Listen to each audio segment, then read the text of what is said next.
CP Sharma ji, आज भीमराव अंबेडकर जी की पुण्यतिथि है। पूरा देश इस तिथि को याद कर रहा है उनको। इस पे आप संदेश क्या देना चाहते हैं समाज को? आज हमारे लिए एक बड़ा दिन है। मैं सीपी शर्मा, भारतीय जनता पार्टी व्यापार प्रकोष्ठ नोएडा की ओर से पूरे देशवासियों को एवं हमारे नोएडा वासियों को ये आह्वान करता हूँ कि हमें सभी को हमारे भीमराव अंबेडकर जी का अनुसरण करना चाहिए, उनका नमन करना चाहिए, क्योंकि वह एक हमारे संविधान निर्माता हैं भारत के। और उन्होंने जब संविधान बनाया था तो उन्होंने हर व्यवस्था, हर समाज, हर वर्ग का ध्यान उसमें रखा है।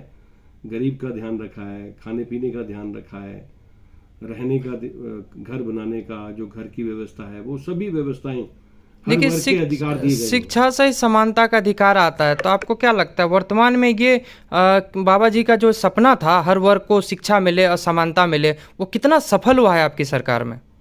देखिए, भारतीय जनता पार्टी की सरकार पिछले 10 वर्षों से केवल शिक्षा के कार्य में आगे बढ़ रही है। यहाँ ओबीसी या हमारे दलित वर्ग ही नहीं बल्कि मुस्लिम वर्ग के लिए भी विशेष ध्यान रखा जा रहा है कि उनको हायर एजुकेशन, मॉडर्न एजुकेशन दी जाए। जो हमारा एक मॉडर्न युग है, जो हमारा लेटेस्ट टेक्नोलॉजी है, कंप्यूटर साइंस है, वो सभी को सिखाई जाए। सबका उस मॉडर्न साइंस और मॉडर्न टेक्नोलॉजी पे अधिकार है। तो हम आज जब चंद्रमा पे पहुंच गए हैं हिंदुस्तान, तो हम चाहते हैं कि हमारे सभी लोग शिक्षित हों। और मुझे लगता है कि शिक्षा का स्तर है अब हिंदुस्तान में बहुत बढ़िया है। अभी पहले जैसा व्यवस्था नहीं है, जो काफ़ी लोग अशिक्षित थे। अभी सभी स्कूलों में 12वीं तक शिक्षा फ्री दी जाती है। चिकित्सा भी बहुत सारी जगह फ्री है, बहुत सारे स्टेट्स में। तो काफ़ी कुछ किया जा रहा है सरकार की ओर से। बीजेपी सरकार जो है बाबा जी के बातों से, उनके विचारों से कितनी प्रभावित है? देखिए, बीजेपी सरकार ही नहीं, पूरा देश उनसे प्रभावित है, क्योंकि उन्होंने संविधान बनाया है। उन्होंने उस वक्त संविधान बनाया था जब एक कुछ वर्ग उपेक्षित था। उन्होंने गरीबों को, उपेक्षित लोगों को आगे लाने का काम किया। और पिछले 70 वर्षों से उन्हें आगे लाया जा रहा है। और काफ़ी हम समझते हैं कि सभी लोग, आज ऐसा नहीं है कि हम यहाँ जाति प्रथा का हम लोग यहाँ ध्यान रखते हैं। हम लोग सभी लोग बराबर मानते हैं। सभी लोग, शिक्षा सभी का अधिकार है, खाने पीने, घर का सभी का अधिकार है। तो हमें नहीं लगता अभी इस तरीके से अभी ऐसी कोई जो ज़्यादा एजुकेट है वो आगे आता है। तो एक बड़ी अच्छी व्यवस्था उस वक्त जैसी जरूरत थी उन्होंने करी थी। और हमें उसका चिंतन मंथन दोबारा करना चाहिए।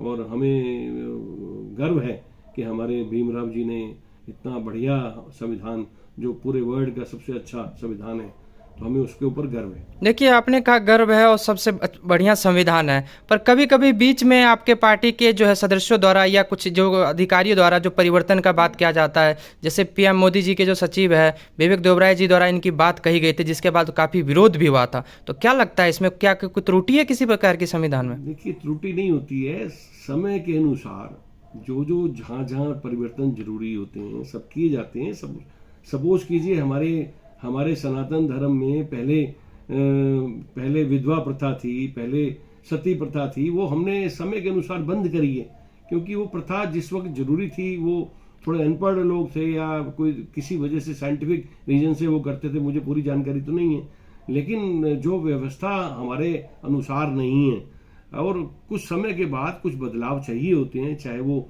बुक्स में हो, चाहे वो एनसीईआरटी की बुक्स में हो। तो ये तो हमारा संविधान है, इसमें हम लोग सभी का उसमें हम सभी से राय लेके, देश से राय लेके आगे चलते हैं। ऐसा नहीं है भारत धारा 370 अगर समाप्त हुई है तो उसकी वहाँ आवश्यकता थी, क्योंकि कश्मीर में आम लोग जा नहीं सकते थे, आम लोग घर नहीं खरीद सकते थे। तो वहाँ के लोकल लोगों की रजामंदी लेके, लोकल लोगों की राय लेके धारा 370 में ख़त्म हुई और उसमें हम लोग अभी वहाँ अपना घर ले सकते हैं। हिंदुस्तानी का कहीं भी जाने का अधिकार है, वो सिद्ध होना चाहिए। तो ऐसा नहीं है कि त्रुटि नहीं कहना चाहिए इसे शब्द। समय के अनुसार जैसे जरूरत होती है उसमें चेंजेस जरूरी होते हैं। हालांकि बाबा जी ने खुद कहा था कि जिस जन संविधान की लगेगा कि इसका दुरुपयोग हो रहा है, मैं सबसे पहले मैं इसे खुद जलाऊंगा। नहीं, वो तो देखिए, आज हमारे बाबा भीमराव भी होते तो और उसमें ज़्यादा अमेंडमेंट करते और ज़्यादा अच्छी चीज़ें देते जो हमारे आज के हिंदुस्तान के हिसाब से आवश्यक हैं। तो वो और जो उसमें जोड़ते। एक देखिए, हर चीज में एक अलग एडिशनल चीजें चाहिए होती हैं जब समय के अनुसार जैसी जरूरत हो। तो जरूरत जैसी उस वक्त संविधान की थी, उन्होंने बहुत सुंदर संविधान बनाया। आज बीच बीच में जब भी कोई ऐसी जरूरत पूरे संसद को होती है, सभी मेंबर्स जब उसमें ठीक समझते हैं तो उसको देश के अनुसार चेंज करते हैं। धन्यवाद।